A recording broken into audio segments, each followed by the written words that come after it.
What is the fundamental irony as expressed in the passage? Now, in order to answer this question, we have to understand what irony in this context means. Irony usually means something which is unexpected happening, usually something which is the opposite of what is expected happening. So in this situation, the fundamental irony, as we are talking about, as expressed in the passage, would mean that something that is expressed in the passage and is unexplained or unexpected, such a thing happening would suggest an irony. Let us also not forget, this is talking about the fundamental irony. So this has a primary argument kind of a sense to it. Let's look at the options. A says whether the mistress was beautiful or ugly. Now, in both the types of sonnets mentioned here, Petrarchan sonnets and Elizabethan sonnets, in particular, sonnet 130 written by William Shakespeare, as we see here in the first paragraph, that is the one which is the contrast point. So sonnet 130 was very different from even from Petrarchan sonnets, even from Elizabethan sonnets, because Elizabethan sonnets, as we see, they still carried the tradition of Petrarchan conceit.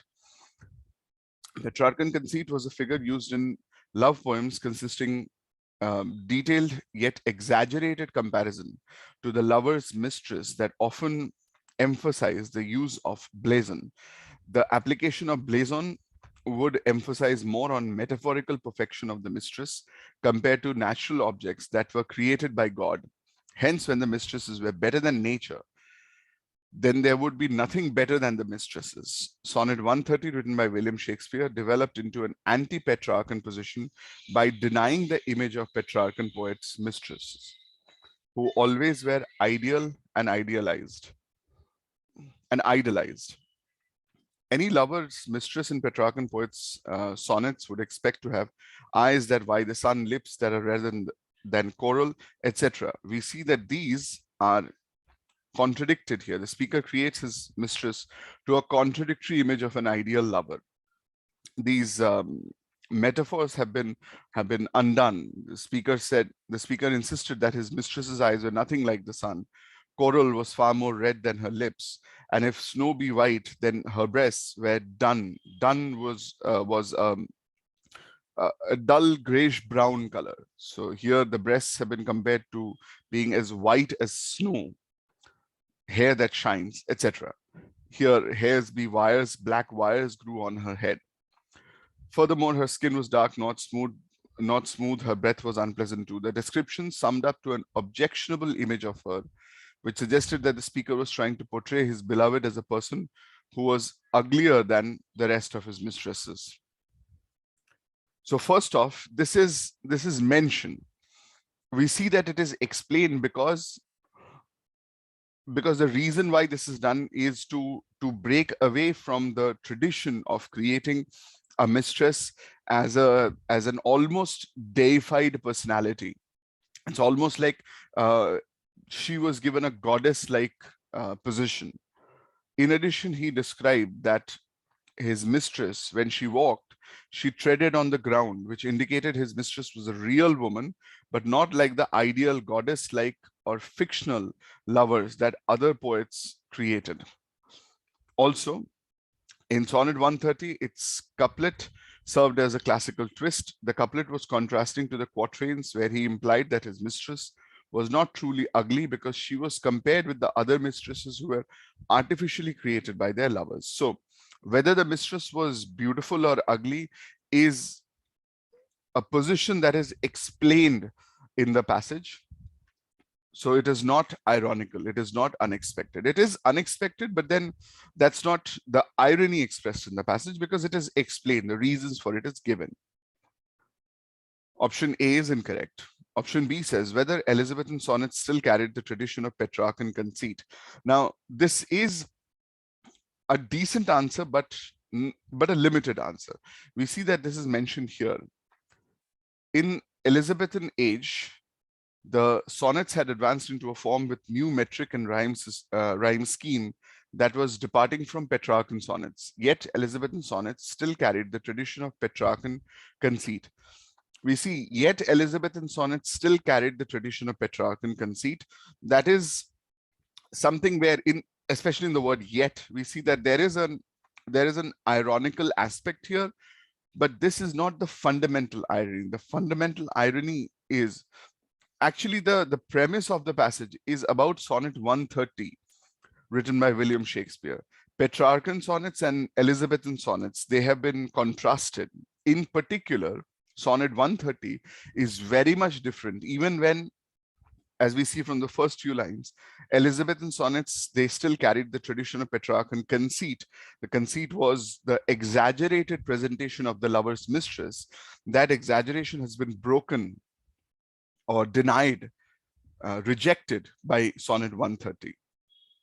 So the key aspect, the central idea of the passage is how sonnet 130, written by William Shakespeare, how it is different from Petrarchan sonnets and even to an extent Elizabethan sonnets.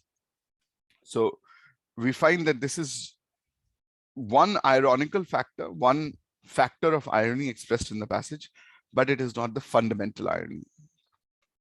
So B can be eliminated. We'll remember that B is a valid answer. It's only limited because it doesn't address the central idea of the passage, and the question asks us about the fundamental irony. If we don't find a better option, we'll return to B and qualify it. Option C tells us whether mistresses were better than nature. This again has been not only mentioned but also explained. The application of blazon would emphasize more on the metaphorical perfection of the mistress compared to natural objects that were created by God. Hence, when the mistresses were better than nature, then there would be nothing better than the mistresses. So the reason for this comparison with of the mistresses with nature, the mistresses being better than things of nature created, natural objects created by God, that made the mistresses almost into a godlike or a goddess-like image. So this is not ironical, this is explained. So C is incorrect. Option D says, whether the speaker truly loved his mistress or not. Now, this is definitely an irony that is not explained. As we see from the last paragraph, it is stated here, not only did the speaker never account for what she was like, he says what his mistress was not.